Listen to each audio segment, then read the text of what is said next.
I had a big, big, beautiful pepper tree. This is the biggest pepper tree I've ever seen.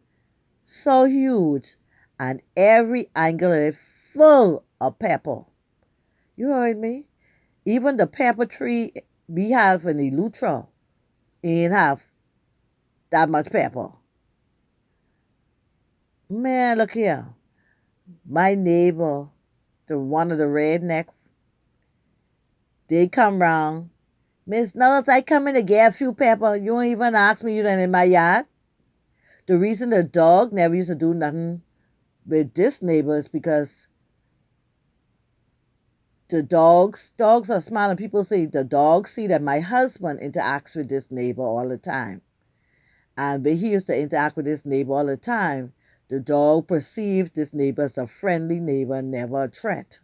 So that's why I had 5 dogs. They don't let no one in the yard. But this particular neighbor, the dog will let come in the yard, and he can do anything in my yard because the dog see him as a friend. Mind you, he never feed my dog. I don't let people feed my dog.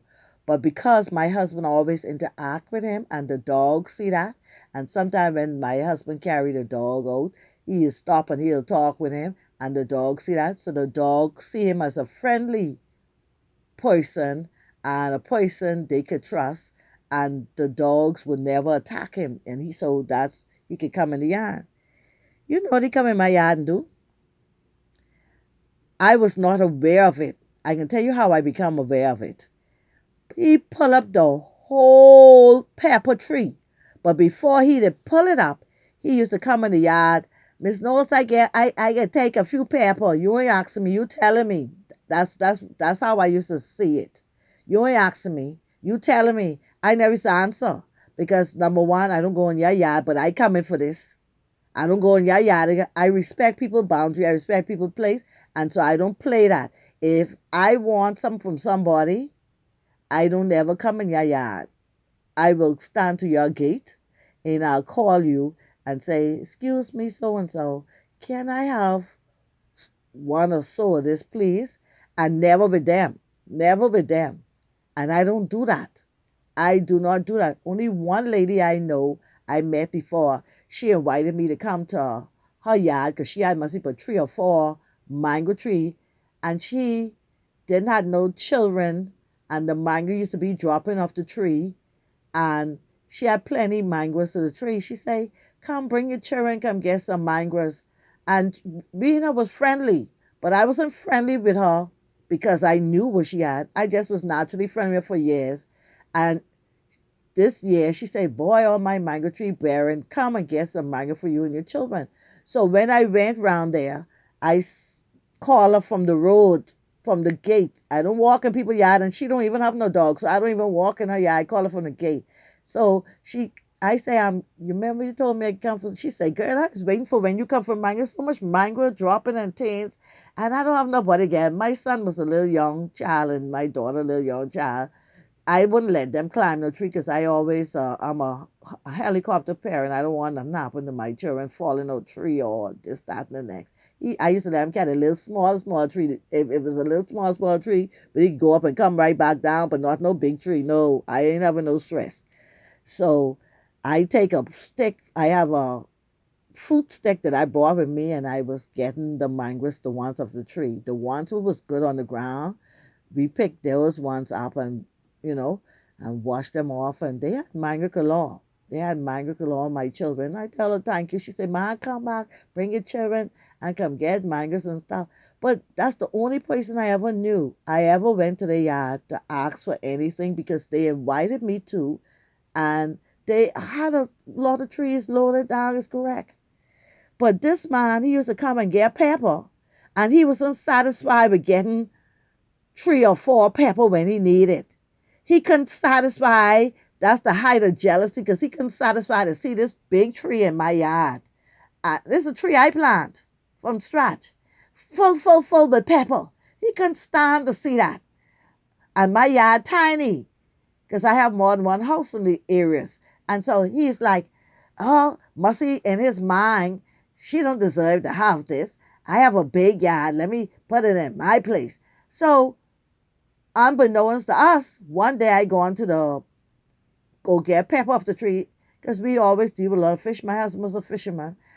And I always, do it with a lot of fish. Sometimes I take pepper and I used to give it to sometimes one or two of my co-workers who saying they having a little difficulty. I give them a little couple little pepper in a little plastic little baggy bag or so. Like that, because the tree was really loaded. When I asked my husband, I said, well, babe, the pepper tree gone. It ain't just disappear. It ain't dead. It ain't dry up. Someone had to come in the yard and pull it up. I went looking all about because I know it can't be far. The demons can't help themselves. They can't stand to see of nothing. When I look, he supposed to be a Christian man. Listen to this. Sitting in the pulpit in the church, but heart dirty as hell. Can't stand to see their neighbor have nothing. Heart dirty as hell. And when I went, he got the pepper tree, then planted in his yard. I say, how you get my pepper tree from over there to over here? See now, the way he put it, he was trying to hide it because he never thought I was going to walk around. I don't go in his yard. But that, because the pepper tree, I know it can't be far. So I say, I go in every one of these redneck yard today to find where it is. And if they try me, it can be on. And there it is in his yard because he was trying to even hide it. My husband asked him, my husband followed me because my husband, he don't want to touch his wife now. He ain't going to allow that. So I asked him, well, how you get this pepper tree? Who tell you can pull this out? I pull it up because I said, but you didn't ask to pull it up. I say, and I wouldn't allow you to pull it up. I say, you actually stealing from us. Every time you look around, something missing, so it's you. It's you. Oh, you supposed to be a Christian man. And this how you living? This it's better in my yard because it get more space. I say, if it was better in your yard, why it look so dry up already? Because I didn't even get the tree right away. I find out the tree was missing a couple of days, then gone a couple of days. So this tree wasn't even thriving in his yard. And you know something, there is a God. That tree never catch dry right up in his yard and died. So nobody had no pepper. So when I go on and buy I had to go buy pepper after that because I deal with a lot of fish and stuff. When I go and buy my big thing of pepper, he come, you ain't get one. I said, don't ever come here asking for no pepper. You done carry the tree. You need to go find where the tree gone. The tree dry right up. He used to be so ashamed the tree dry right up. So they don't ask me nothing because I very broad. I don't play like in ignorance. We can get to the nitty gritty. And I insult you because I don't like demons. I don't like evil people trying to hide behind God's word and all these things which you be doing to try. I don't want nothing to do with you. And I shame him every time he couldn't get nothing from me. And I tell him, don't come in my yard no more.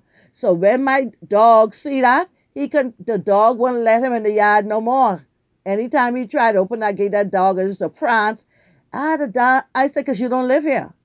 And the dog didn't see you as an enemy. So you better don't come back in here because that's why I have a gate and I have a dog. And if this dog bites you, it's on you. I tell him just like that. Stay your tail of my yard because you have no good motive. No good motive. And that's how I get him to stop coming in my yard while I had dogs. Evil, full of evil. Couldn't stand to see no one have nothing. And that's why I say the question, how big is God? Because guess what? All them then gone. All of them, my husband dead, everyone was dying after that. They even put burning penny on my step to say my husband wasn't coming. That's how evil it is. These people supposed to be serving God, But how you could be putting burning penny in the big burning copper on my step, big burning copper trying to say, you doing whatever voodoo or whatever you think, because even right down to they made dead. That's God. Clear them out from messing around me every time you look around. That's God. And up in church, pretending. Every Sunday, pretending. But heart full of envy, full of jealousy. And when you fool with other people, you are causing strife. You are causing strife. So they ain't nobody. They ain't nobody. So that's another story. Over and out.